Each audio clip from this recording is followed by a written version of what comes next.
प्रभु मैं तेरा तेरा तेरा, तू मेरा मेरा मेरा, मैं तेरा तेरा तेरा, तू मेरा मेरा मेरा।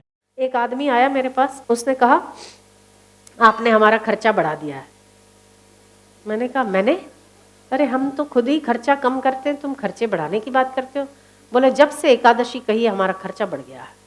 बोले सुबह उठता हूँ, चाय पीता हूँ और सिंघाड़े के आटे की 2 रोटियां खाता हूँ सुबह 7 बजे।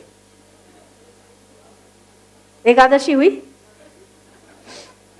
धन्य धन्य।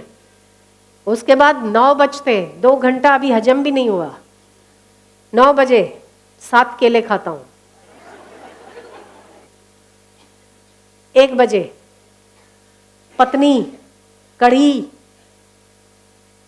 सिंघाड़ा का सीरा, या तो सिंघाड़े का सीरा हलवा, या तो लौकी का हलवा, गाजर की सीजन में गाजर का हलवा, और अगर सीजन आम की हो तो आम का रस। ठकाठक 2 कटोरी पीता हूं।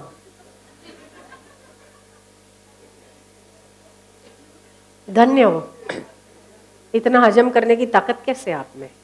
और फिर उपवास करते हो।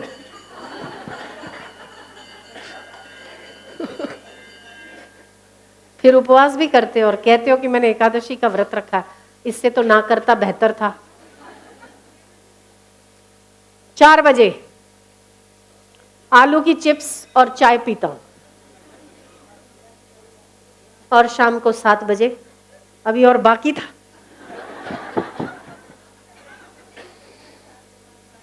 7 बजे साबूदाने की खिचड़ी खाता हूं और ऊपर से दूध भी पीता हूं। मैंने कहा तूने तो एकादशी के दिन उपवास करके ज्यादा लोड दे दिया अपनी बेचारी किडनी और लिवर को, इससे तो ना ही करता तो बेहतर था। मैंने कहा फिर हर रोज दिन में ऐसा ही खाते हो? हर दिन में सुबह 7 बजे, फिर 9 बजे, फिर 1 बजे, फिर 4 बजे, ऐसा ही रूटीन रहता है? बोले नहीं नहीं, हर दिन तो 3 ही टाइम खाता हूं, पर वो दिमाग को लगता है उपवास है तो ज्यादा खाता जाता हूं। तो आपके दिमाग को ये फंक्शन दीजिए, जैसे कंप्यूटर में आप देते हो ना, ऑपरेट करते हो कंप्यूटर, तो उसे ऑर्डर देते हो ना, एक फंक्शन की देते हो ना उसको। तो अपने दिमाग को की दीजिए कि आज उपवास है, मतलब ज्यादा से ज्यादा देर भूखा रहना है, ना कि उपवास है तो ज्यादा से ज्यादा खाना है। वैसे तो 3 टाइम खाते और उपवास के दिन 6 टाइम खाते, तो खर्चा तो बढ़ेगा ना। अब मैंने तो ये नहीं कहा था कि तुम 6 टाइम खाना खाओ। क्या मैंने कहा था 7 केले खाओ? 7 केले किसको कहते? हद है। 7 केले खा के तो आदमी दिन भर नहीं, अगले दिन तक ना खाए। और ये आदमी ऊपर से चाय भी पीता है आलू की, और वो भी उसने क्वांटिटी बताई, थाली भर के। हम जिसमें भोजन करते वो थाली भर के आलू की चिप्स खाता हूं। और बाद में जब घर आता हूं तो पत्नी कहती है कि दूध का 1 गिलास पी लो, आज तो आपका उपवास है।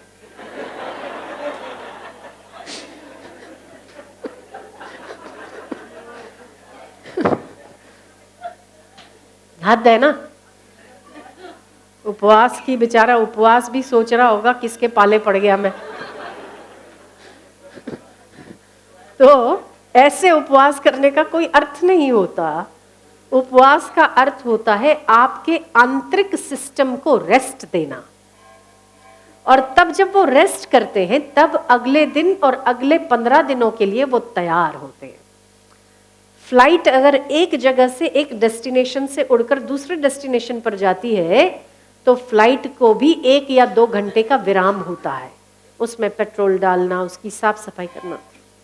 गाड़ी जब चलकर आती है 700 किलोमीटर, 500 किलोमीटर, तो उसको गैरेज में डालना पड़ता है। डालते हो ना? आप हफ्ता भर काम करते हो तो रविवार को मुझे कुछ मत बोल, आज संडे है, करते हो ना, आराम करते हो। कल सुबह मैं 7 बजे फोन करूं, नहीं नहीं नहीं नहीं 7 बजे नहीं, कल मेरा इतवार, मैं 10 बजे उठूंगा। ऐसे आलस करते हो आप लोग भी। संडे मनाते हो आप लोग भी, रेस्ट अपने शरीर को देते हो। बेचारे इनका क्या, इनका भी तो थोड़ा ख्याल करना आपका कर्तव्य बनता है कि नहीं। दिन भर खाया, फिर ढक्कन खुला, फिर खाया, फिर डाला, फिर खाया, फिर डाला। वो बेचारी जठराग्नि सोचती ए आया, अब पचाया। अभी वो पचाती नहीं पचाती, फिर से ढक्कन खोला आपने और फिर डाला। वो सोचती मर गई रे मैं। एक भोजन को पचने में दूसरे भोजन तक 7 घंटे लगते। 4 घंटे में वो एक सिस्टम में सेट होती है। जठराग्नि, फिर लीवर। जो चीज़ आपने अगर पानी पिया है तो अलग पेट के अलग हिस्से में जाता है, भोजन किया है कुछ सॉलिड है तो अलग हिस्से में जाता है, उसको अलग अलग विभाजित करती है जठराग्नि आपके अलग अलग हिस्सों में। तब वो रस बनाने के लिए तैयार होती है। फिर वो अपनी अपनी जगह पर रस को पहुंचाती है। उसको इतना करने में 7 घंटे लगते हैं। हाँ, 4 घंटे के बाद आप जूस ले सकते हो, कोई पेय पदार्थ ले सकते हो, पर आप खाने पे खाना तो खाना हुआ खराब और सत्यानाश हो गया शरीर का। कभी भी ये उचित नहीं। इसीलिए जितनी होटलें बढ़ी है इतनी हॉस्पिटलें भी बढ़ी है। आप देखिएगा हॉस्पिटल वाले भी बड़े होशियार हैं। जितने होटल ज्यादा होंगे ना वहीं पे हॉस्पिटल खोलते हैं, खाएगा और आएगा। एक जगह पर हम गए थे तो वहां पर रास्ते से गुजर रहे थे तो मैंने देखा 2-3 जगह पर एक बिल्डिंग में ऊपर एटीएम, नीचे होटल और उसके नीचे हॉस्पिटल।